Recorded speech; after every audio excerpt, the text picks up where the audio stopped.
Dungeons and Dragons basically released this most recent book, Dungeons and Dragons: The Making of Original D&D, 1970 to 1977. This is their 50th anniversary. So it says to commemorate our 50th anniversary with this homage to D&D's past. So a lot of fans have been buying this, really loving it. And then not so much, because there have been a lot of fans pushing back against this. They're saying this is an abomination. This is going against everything that D&D created in the first place. This is almost $100 book. So imagine getting this and being displeased. Okay, so step back, rewind it back. So why are they upset about this? It's a good question, Drew, because the creators of this book, or the individuals who are writing this book, have been slandering and have been completely misrepresenting the original creators of D&D, calling them bigots and white supremacists and Nazis and all the classic things that you would tend to say. Now, the thing that's really disgusting about the people who wrote this book is that most of the creators of the original D&D are actually passed away. They are not here anymore. So they cannot defend themselves at this point.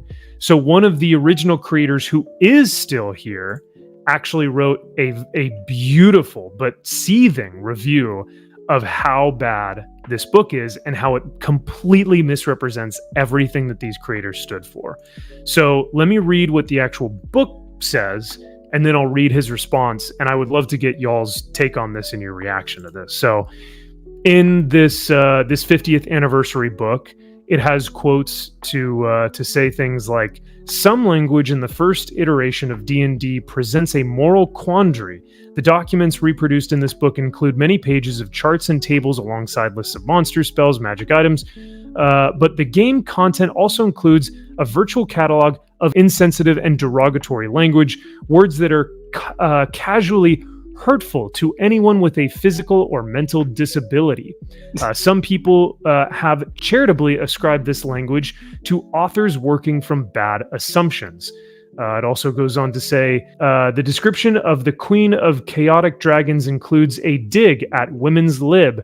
The misogyny is revealed as a conscious choice. It also goes on to say, the cultural appropriation of original D&D ranges from the bewildering, like naming every 6th level cleric a llama, to the staggering gods, demigods, and heroes not reprinted in this book, blah, blah, blah. Despite these shortcomings, you guys see where this is going. And then it also says, note that the rules for fantastic medieval war games campaigns that make up the original D&D were created by and sold to a wargaming community that was almost exclusively white middle-class men. The rules compiled here offer a little by way of rules for other players. No, we can't have any minorities in our game. Nor indeed for anyone who wouldn't easily identify with a pulp sword and sorcery hero. Wizards of the Coast includes on legacy D&D content. These depictions were wrong then and are wrong today. Wow. And let me tell you, if you see orcs as black people, you're the problem. Yeah. Because that's the big thing with Wizards of the Coast right now, is that people are claiming that the trolls are Jewish people and the orcs are black people. And I'm going, I never saw that. Weird that you see that, though. So, sorry, Josh, you're going to say something? There's so much. Real quick, the whole troll thing with Jewish people, that was something that's historically accurate, going back to the 40s. Germans, we won't say the N-word, would portray Jewish people as trolls. There's a precedent there, but it wasn't set by D&D. It's just fucking trolls. And if you're telling me that a black female that wants to play D&D because she's a nerd, and I say that with love because we're all nerds, can't possibly see herself in the role because, God forbid, a black female think that a sorcerer can be black and female, then again, that is on the person playing the game. Mm-hmm. Whenever I go to any type of role-playing game, I imagine myself as that character, and I'm like, yo, I'm cool.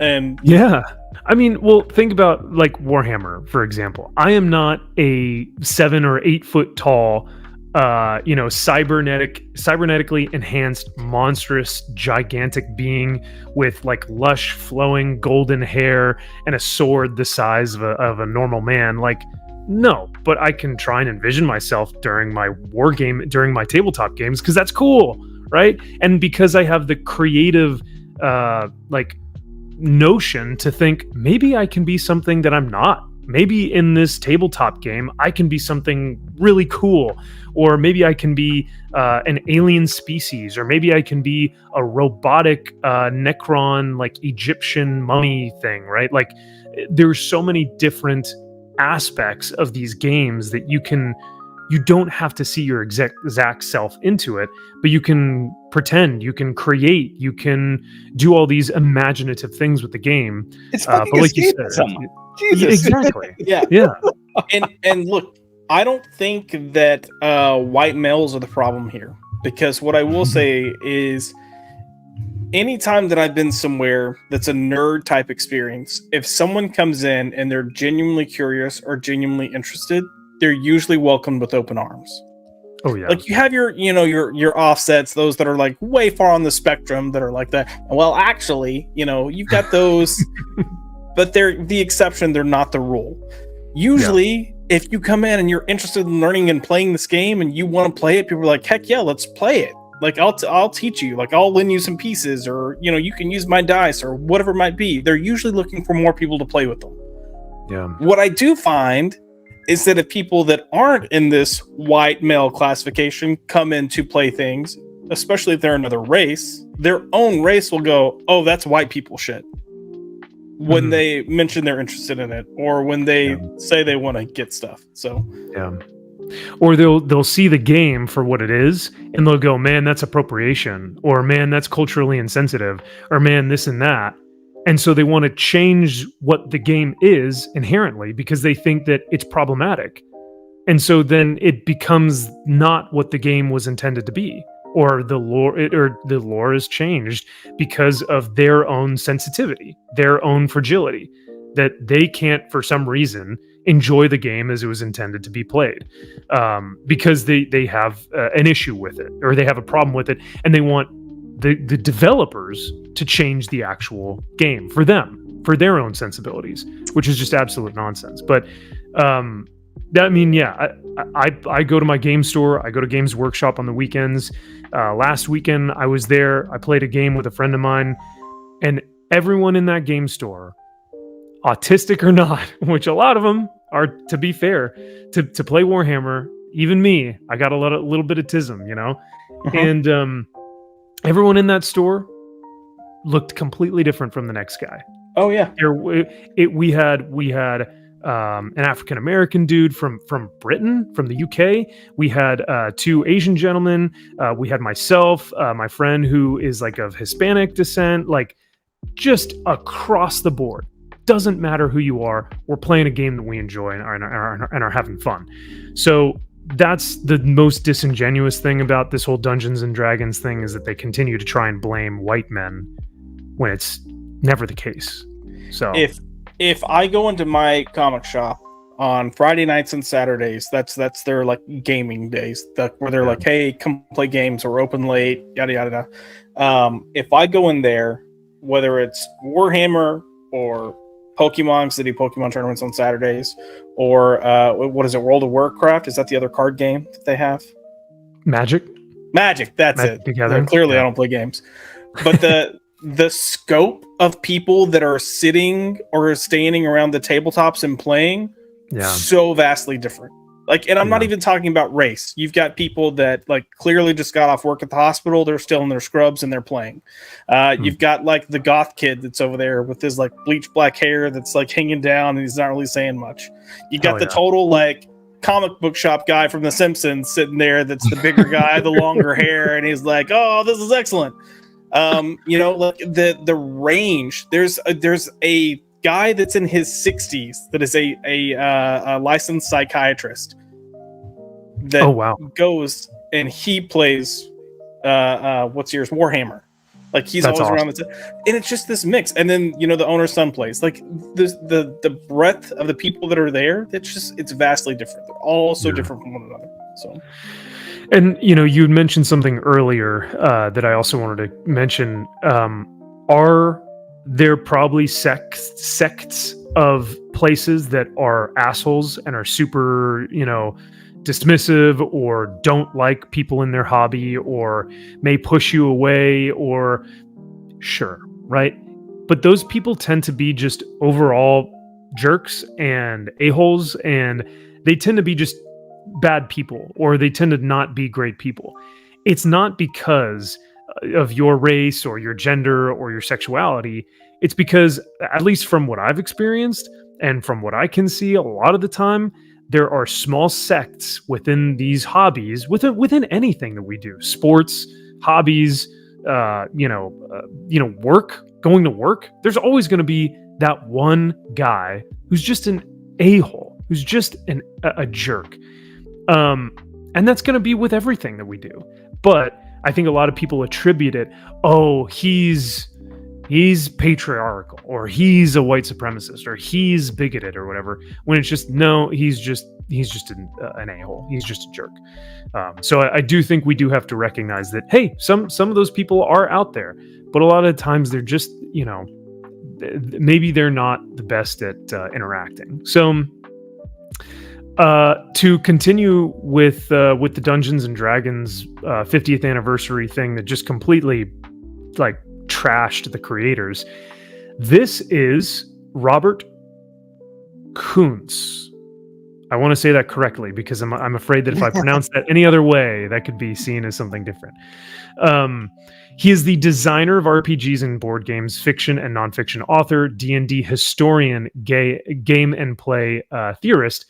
Robert J. Kuntz is one of the legendary founders of the D&D game and a first-wave alumni of TSR, the company which in 1974 produced the world's first RPG game in his hometown of Lake Geneva, Wisconsin. Rob is the last designer standing.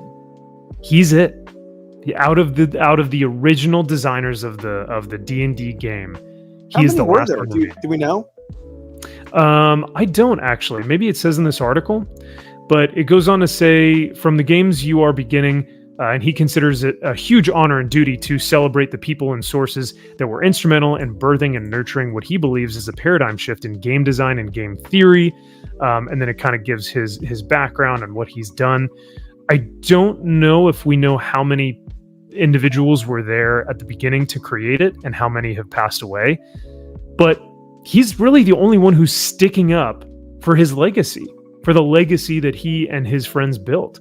And I want to read this because this is just absolutely heartbreaking, but it is extremely imperative that we call this stuff out and say, one, how sad it is that he has to say this, but two, we have to call it out to just show, stick up for the things that you believe in and the things that you want to see preserved, or else we will not have a history of what our games used to be or our hobbies used to be. So he says, I have to take a break from posting. This whole attack upon old TSR has really tripped my trigger. A 50th year celebration, and this is it. Of the original D&D authors and its supplements, Gary, Dave, Jim Ward, and Brian Bloom are gone, and that leaves me alone as the last man standing, the last author. It really is a burden watching this slanderous episode unfold. And it was done without one bat of the eyelash. A Wizards of the Coast fait accompli, done in such an assumptive manner, if they yield the holy articles on morality, which they enact with their reprehensible judge, jury, and executioner demeanor. Damn. This guy's a writer. He beautifully writes this. But isn't that what we see all the time, whether it's comics, movies, tabletop games? He puts it perfectly. Such an assumptive manner, they are the ones who wield the holy articles on morality, which they enact with their reprehensible judge, jury, and executioner demeanor. It's cancel culture. If you don't agree, you're gone. So they are probably wincing and wondering, us, the saints of truth, more like snakes. Anyone who would wait until the majority of authors who created the game were gone to stick it to them in this manner is a vile snake. And just to complete the deed, do it on the 50th. Show the admirers who's in charge. Show them who's in control of the IP. They fear those times they had no hand in creating, and they especially fear Gary Gygax. I don't know if that's another original creator. But yeah, I mean, these people are creatively bankrupt. They can't create anything of their own. And so they have to tear down what came before them and erase it to bring up their own ideological new stories. And that's what he's saying here when he says they are vile snakes. They had Gary Gygax, he was one of the original creators. He died in 2008. Oh wow. Okay. Yeah. So yeah, there you go. His name sends shivers up and down their crooked spines. And if it wasn't enough to have hounded him in life, let's do a Houdini and trample on his grave. Disgusting slime. Man, he is going in on these people. But it's not just Gary or Dave and us others.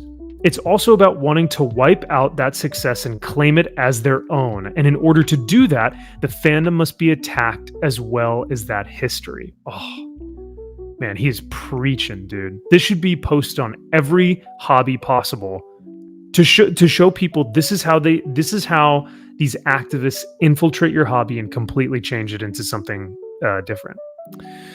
All of it must be purged and never again allowed to exist. These people are the epitome of evil robber barons parading as the good guys. Sleight of hand bullshit from gold hobbled prestigitators. Oh my God, I can't even say this word. Can you say this? Prestigitators.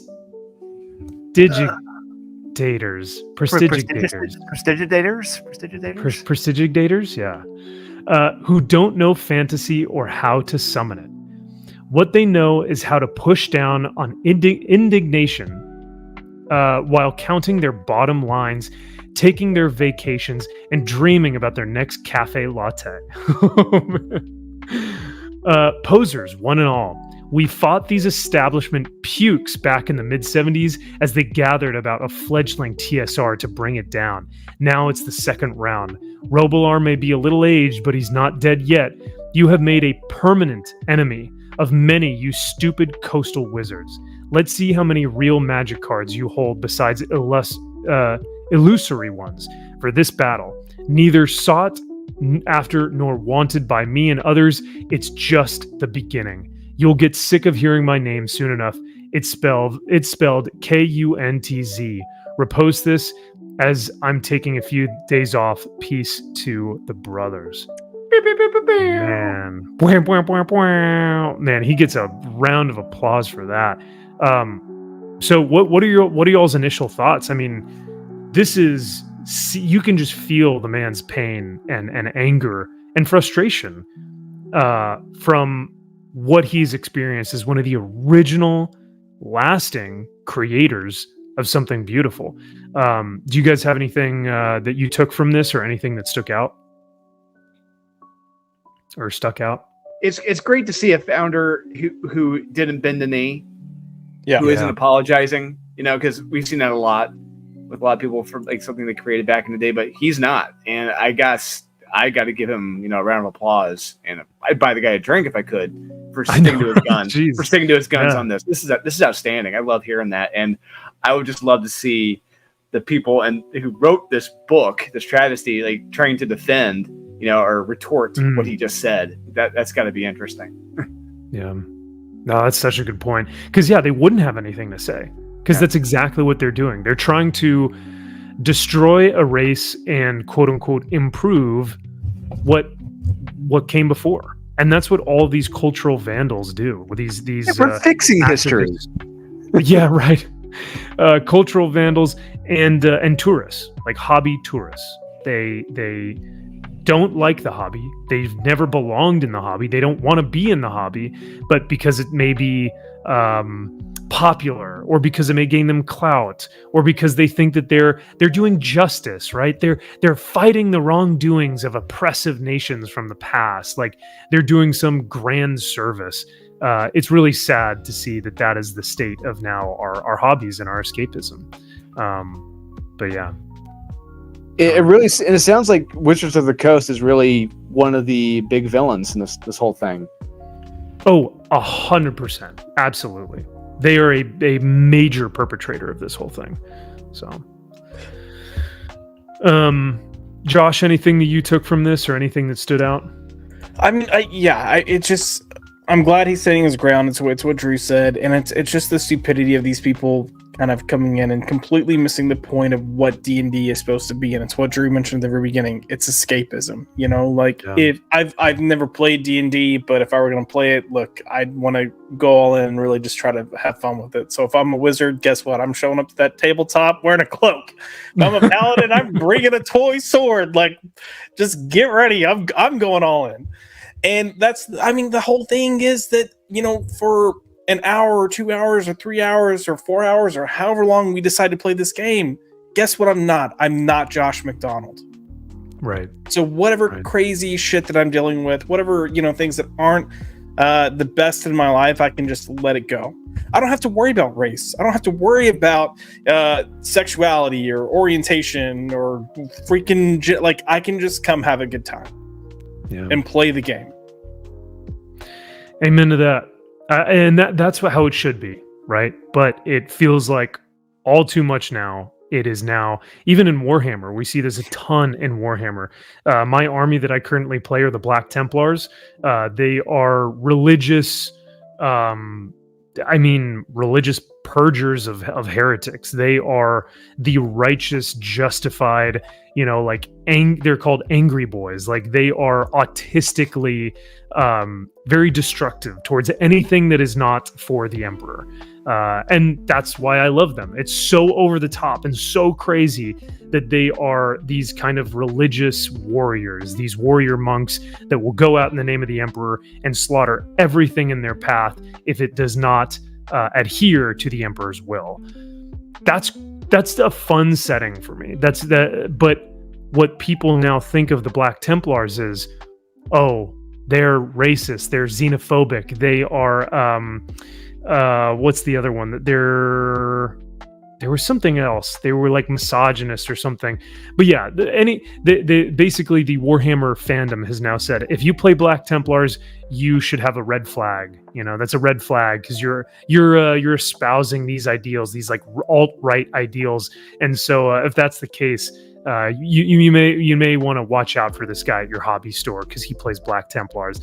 And it's like, dude, are you kidding me? That's how we're like, because I'm having fun with an escapist army on the tabletop, I'm now labeled a white supremacist and an alt-right Nazi. It's like pathetic, the lengths at which these tourists will go to, you know, because it's just, you're like you said, Josh, you're just trying to have a fun time playing your game. So, well, that about does it for the Wizards of the Coast, like Dungeons and Dragons stuff. Like I said, I've had this on my desktop for a while now and just haven't gotten a chance to talk about it because I think this Robert guy is an absolute legend, and a G for saying it how it is, because we need more people like that.